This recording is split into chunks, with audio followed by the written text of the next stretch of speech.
영화 좋아하시죠? 저도 영화를 좀 좋아하는데 바이러스를 소재로 한 영화들이 있어요. 기억나는 영화 있으세요? 감기. 또 뭐가 있을까요? 예, 연가시. 감기 연가시 여러분들 아시죠? 감기 연가시. 예, 그 감기 연가시라는 영화에서 보면 바이러스의 그 위력이 얼마나 대단한지 순식간에 퍼져요. 순식간에. 병원이 폐쇄되고 학교가 그 지역이 폐쇄되고 격리가 되고 수많은 사람들이 죽게 됩니다. 근데 그런 바이러스 영화를 볼 때마다 제가 느끼는 것이 한 가지가 꼭 있어요. 그것은 뭐냐면 바이러스보다 더 무서운 것이 있는데 뭐냐면 그것은 두려움이라고 하는 것입니다. 두려움. 두려움의 바이러스. 이 두려움의 바이러스는 사람들의 삶을 여지없이 무너뜨립니다. 우리 사랑하는 성도님들, 그런 두려움을 혹시 경험해 보신 적이 있으십니까? 혹시 지금 이 시간, 아니 요즘 그런 두려움 가운데 어려움을 겪거나 아픔을 겪고 있는 분은 있지 않습니까? 그런데 그런 두려움은 과연 어디서 오는 것일까요? 그것은 미래에 대한 불확실에서 찾아옵니다. 내일 어떻게 될까? 모레 어떻게 될까? 1년 후에 어떻게 될까? 혹은 건강, 혹은 부모님의 노후, 직장 퇴직, 자녀의 진학과 입학과 취업과 결혼까지, 때로는 물질의 연약함까지, 이런 모든 것들은 우리에게 두려움의 바이러스를 심어주고, 이런 두려움의 바이러스는 우리가 근심과 걱정과 염려와 불안 가운데 살아가게 한다는 것이죠. 그런데 그게 끝이 아니에요. 그 근심과 두려움은 우리들의 삶을 위축되게 해요. 거기서 끝나는 것이 아니라 우리들의 삶의 소망을 잃게 해요. 이 두려움이란 바이러스는 너무나도 무서운 것입니다. 그런데 문제는 사람들은 이 두려움을 극복하기 위해서 끊임없이 무엇인가를 찾는다고 하는 것이죠. 여러분들, 미래에 대한 두려움 때문에 우리는 더 아둥바둥 살 때가 많이 있습니다.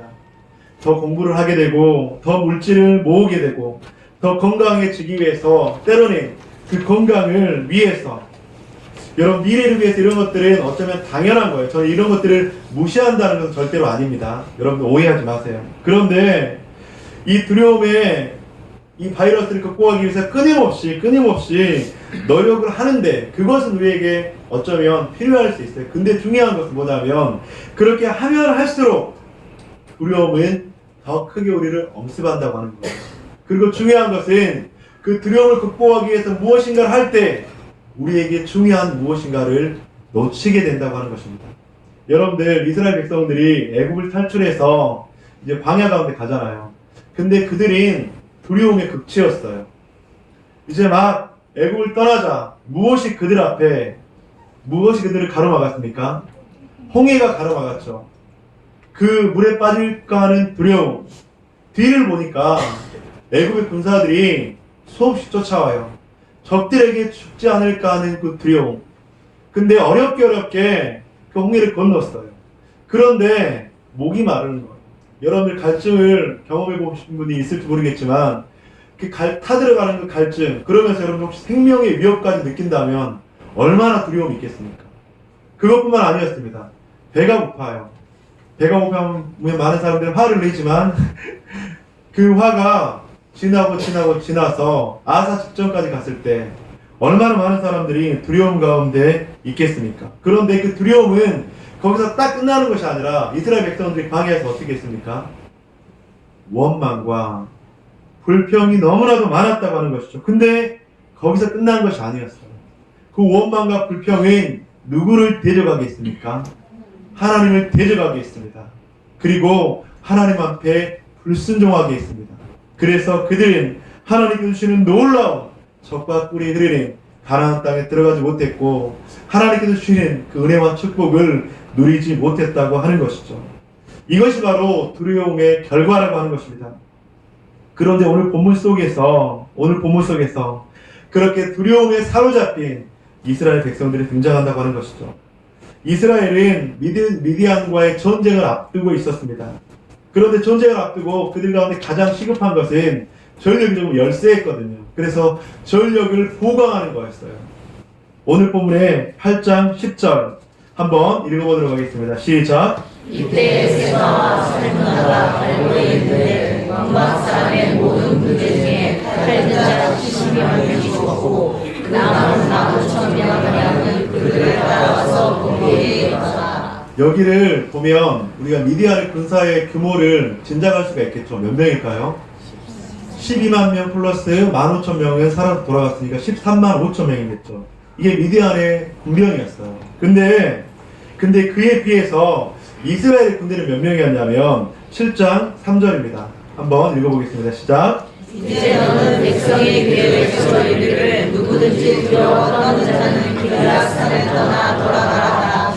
이에 바람 백성이 22,000명이요 남자가 10,000명이었다. 22,000명의 남자가 10,000명이면 몇 명이었을까요? 32,000명. 13만 5천 명 대 32,000명의 싸움이었어요. 이제 이걸 비율로 따져보니까 한 1대 4 정도 되더라고요. 1대 4가 조금 넘더라고요. 1대 4의 전쟁 여러분들 어떨까요? 게임이 안 될까요? 근데도 해볼만 해요. 1대 4의 전쟁은. 1대 4의 전쟁은 이기는 경우가 굉장히 많아요. 뭐 세계 역사 속에서도 마찬가지고, 그 다음에 국제 정세 가운데서 1대 4의 전쟁은 전술만 더 뛰어나면, 그 다음에 전략만 더 잘 짜면, 그리고 무기만 더 좋으면 충분히 이길 수 있는, 그리고 승리의 운만 조금만 따라주면 그렇게 승리가 가능한 그런 전쟁입니다. 그래서 이게 전력 보강을 해야 되겠죠.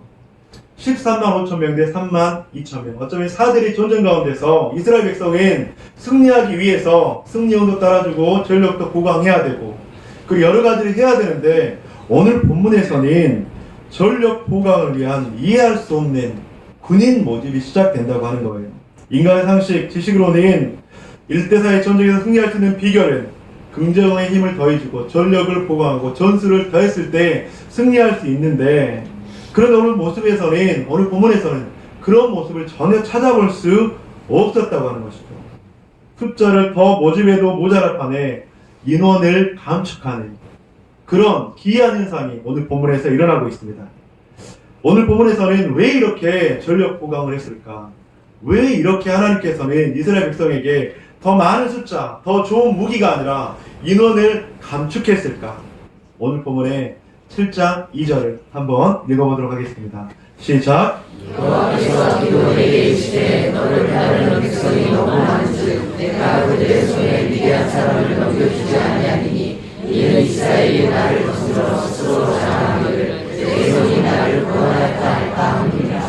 스스로 자랑하기를, 이 정도는 내 힘으로 이길 수 있었어, 이 정도는 내가 잘해서 그랬어, 이 정도는 우리의 전투력이 좋았어, 스스로 자랑하기를. 근데 다른 번역본에는 좀 더 쉽게 나와 있어요. 우리 현대인의 성경 보면 그들이 만일 전쟁에 이기면 자기들 힘으로 이긴 줄 알고 교만할 것이다.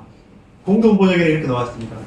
이스라엘 사람들이 나를 아는 채도 않고 제 힘으로 승전했다고 의스될 테니 말이다. 현대 성경은 조금 더 적나라하게 나왔습니다.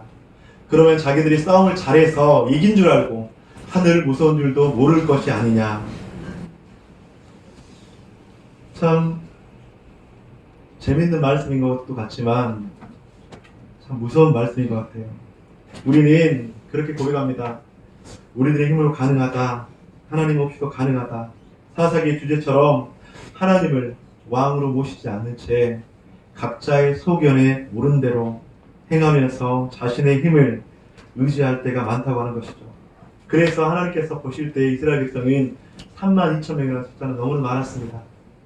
10,000명이라는 숫자도 너무나도 많았습니다. 32,000명 대 13만 5천명. 1대4의 전쟁에서 하나님을 의지하지 않는 이스라엘에게 300명 대 13만 5천명, 즉 1대 450의 전쟁을 하게 하셨다고 하는 것입니다. 1대 450. 그러면 좀 겸손해질까요? 1대 4 전쟁에서는 그래 내가 좀 할만해서 했지만 1대 450. 우리들의 모습을 좀 돌아보았으면 좋겠습니다. 우리는 때로는 하나님의 은혜를 망각한 채 살아갈 때가 참 많이 있습니다. 우리의 노력이 하나님의 은혜보다 하나님보다 더 앞설 때가 많다고 하는 것이죠. 우리는 때로는 그렇게 고백해요. 모든 것이 다 하나님의 은혜입니다. 모든 것을 하나님께서 하셨습니다. 그런데 2%는 내가 했습니다. 그런데 그 2%가 문제예요. 여러분들, 그 2%를 주장하면요, 2%가 10%가 되고요, 2%가 50%가 되는 거예요. 그것이 인간의 연약함이고 인간의 죄된 본성이라고 하는 것입니다. 우리는 끊임없이 높아지고 드러나고 인정받고 싶어하는 그것이 바로 우리들의 모습이라고 하는 것이죠. 사역을 할 때도, 교회에 봉사를 할 때도 내가 노력하면 더 잘 되는 것 같고, 직장에서, 가정에서, 사업장에서 내가 조금 더 많이 힘을 쓰면 잘 되는 것 같고, 그렇다고 해서 여러분들한테 그냥 아무것도 하지 않고 그냥 그렇게 하라는 말이 아니에요. 여러분 오해하지 마시기 바랍니다. 내가 할 수 있는 한 최선의 것을 다 하지만 그 성실과 그 지혜도 주시는 분이 온전히 하나님이신 것을 우리는 잊지 않아야 된다고 하는 것이죠. 그래서 오늘 본문 가운데서는 하나님께서 이스라엘 백성들에게 두 번의 테스트를 하세요. 그래서 1차 테스트에서는 믿음을 보았습니다. 32,000명 중에서 두려움에 떠는 하나님을 신뢰하지 않는 22,000명을 탈락시켰어요. 그럼 몇 명이 남죠? 32,000명에서 22,000명을 빼면 10,000명이 남아요. 근데 10,000명도 많다고 작다고요? 많아요. 그래서 2차 테스트를 다시 하게 되는데 2차 테스트에서는 믿음 안에서의 태도를 보셨습니다. 물을 어떻게 먹는가를 통해서 믿음 안에서 군사로서의 어떤 태도를 가져야 하는가. 그래서 무릎을 꿇고 입으로 바로 마시는지 아니면 손으로 떠서 먹는지를 테스트를 하는 거예요. 여러분들, 제가 예전에 이 테스트를 직접 해봤어요. 근데 집에서는 연못이 없잖아요. 그래서 목욕탕에서 해봤어요.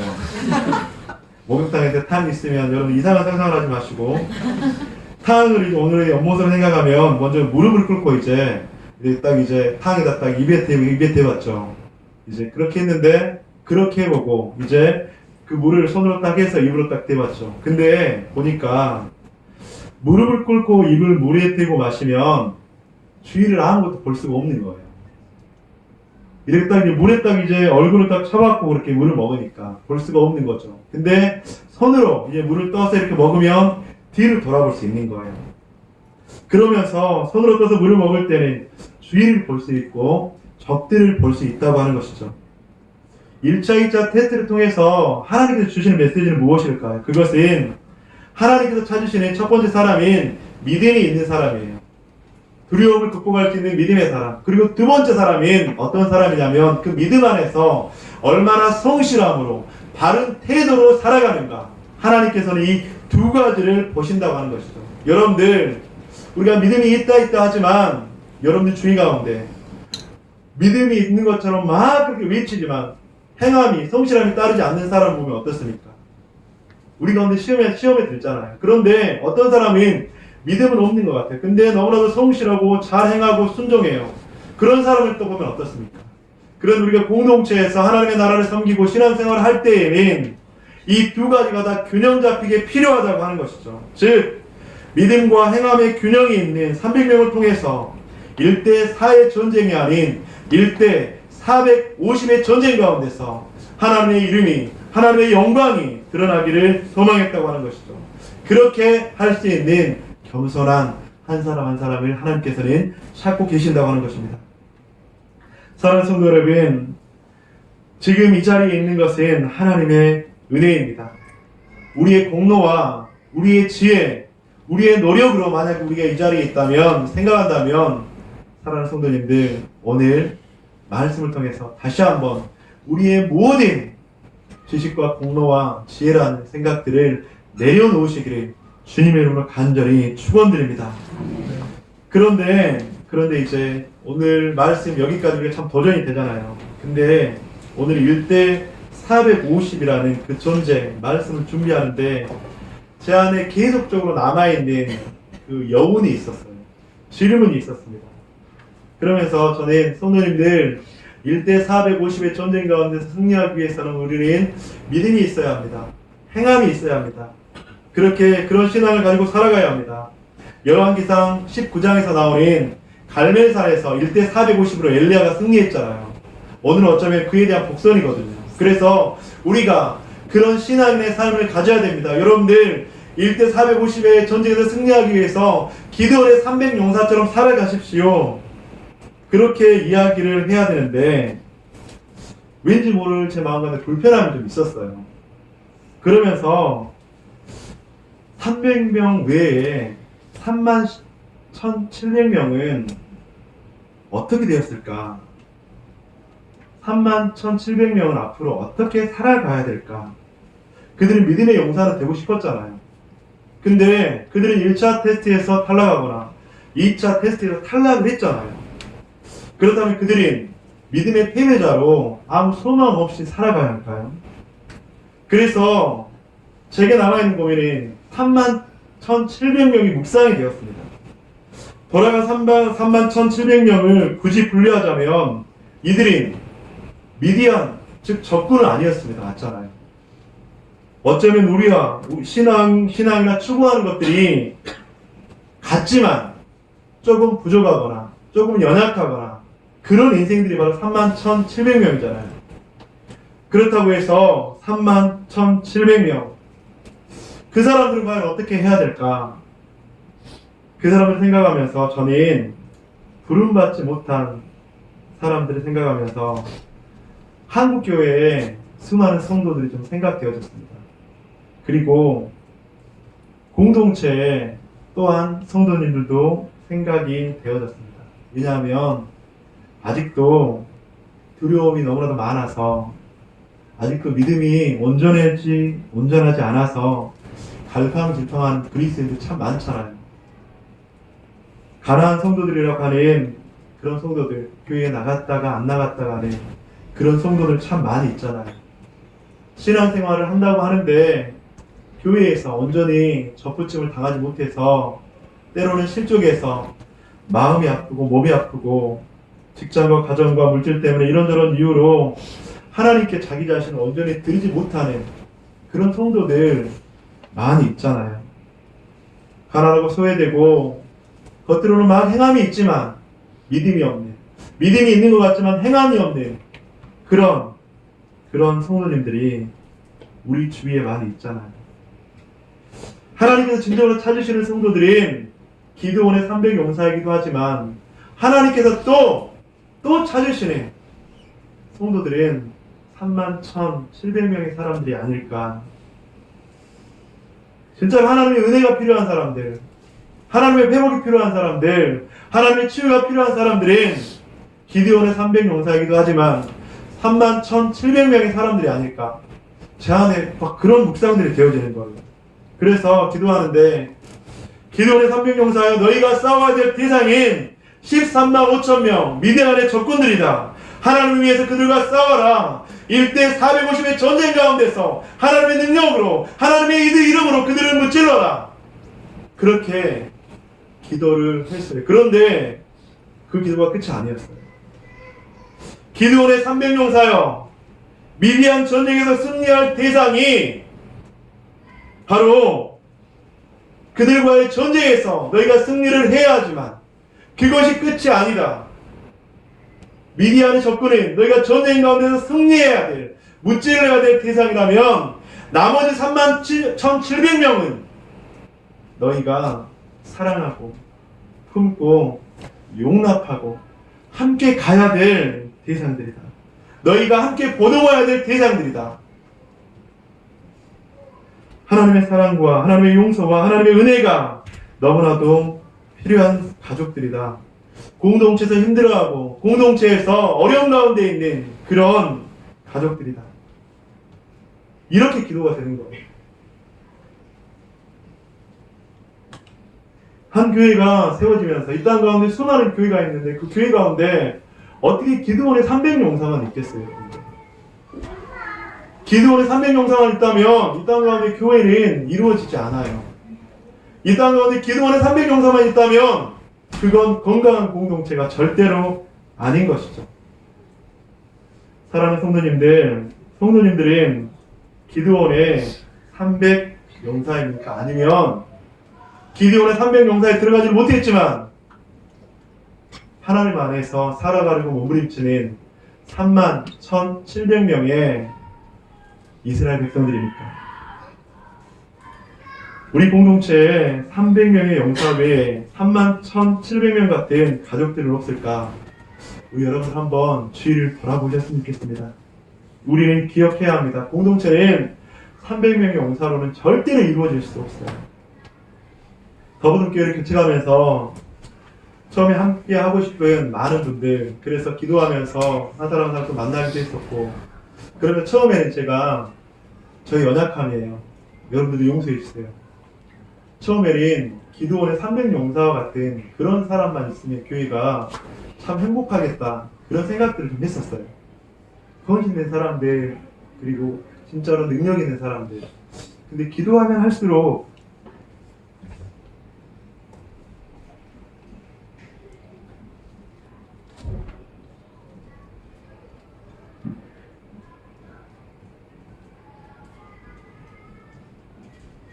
그 연약한 사람들 생각나는 거예요. 우리 공동체가 300용사만 있는 것이 아니라 연약한 사람들, 더 돌봄을 받아야 될 사람들, 그런 공동체가 되면 얼마나 더 행복할까. 사랑하는 성도 여러분, 연약한 사람들을 통해서 하나님께서는 일하십니다. 부족한 한 사람 한 사람을 통해서 하나님의 나라는 이루어져요.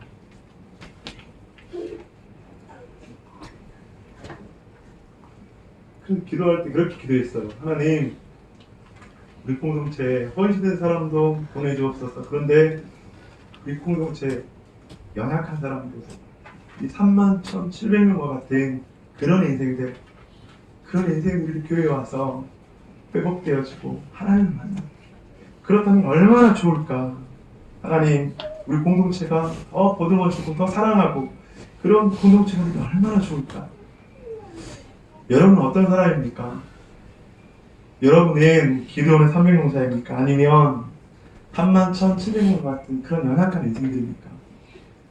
우리 옆에 분들 한번 인사합시다. 제가 그런 사람입니다. 네. 잘 부탁드립니다. 한번 인사하세요. 예. 제가 지금 공사 중입니다. 다시 한번 인사하세요.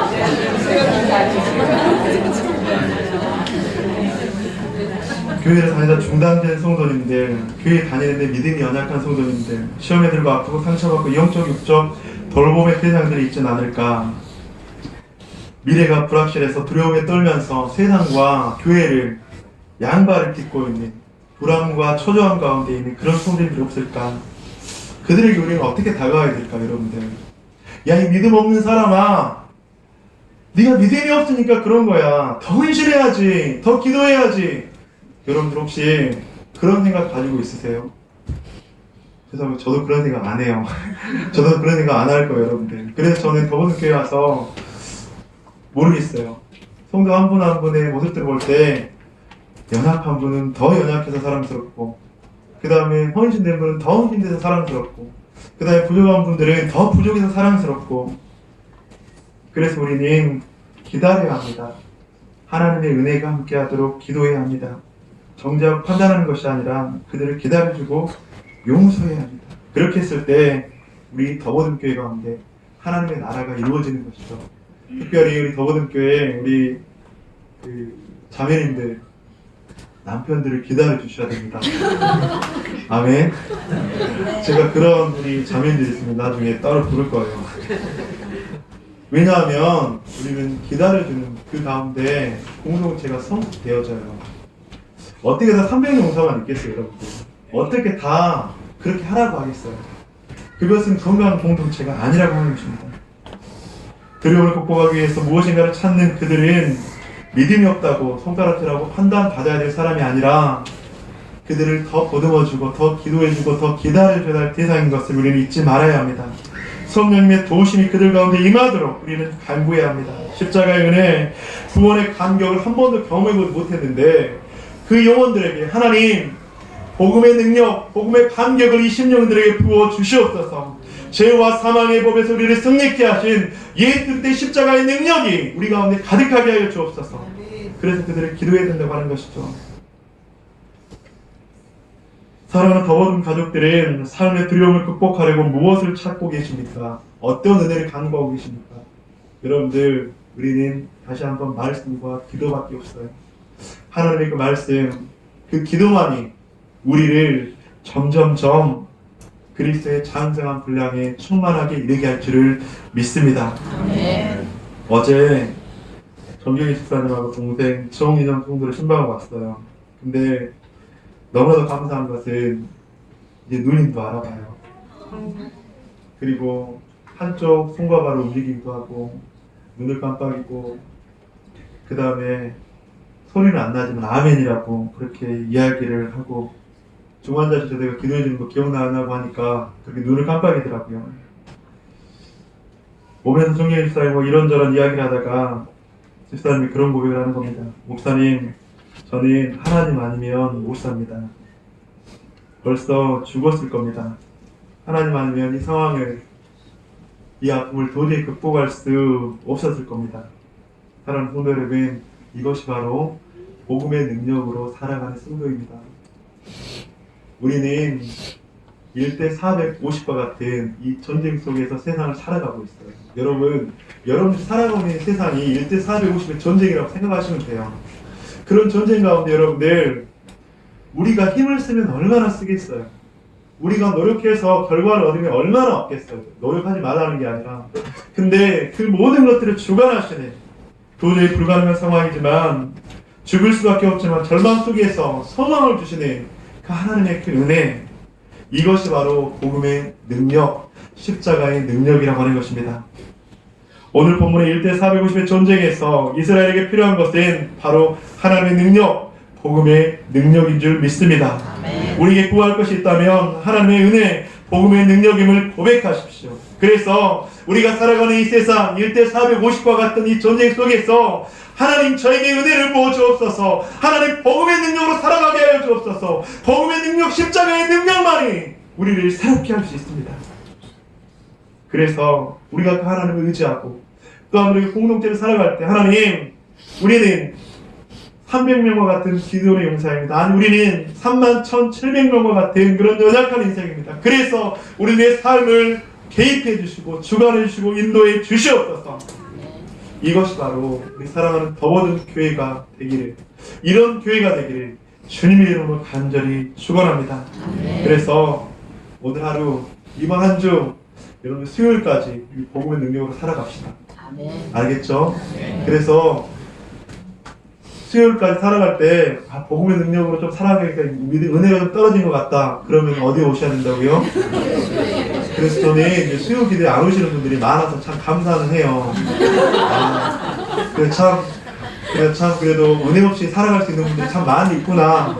그게 참 감사한데 혹시라도 복음의 능력이 필요하신 분들은 수요 기도에 오셨다가 또 은혜가 떨어져서 아이고 힘들다 그러면 금요 성령 집회에 오세요. 우리는 그렇게 살아갈 수밖에 없는 존재예요, 여러분들. 그래서 우리가 복음의 능력으로 살아갈 때 하나님의 도우심과 하나님의 인도하심과 하나님의 놀라운 축복 가운데 살아갈 줄을 믿습니다. 이 시간 가운데 함께, 오늘은 좀 함께 기도하며 나아갔으면 좋겠습니다.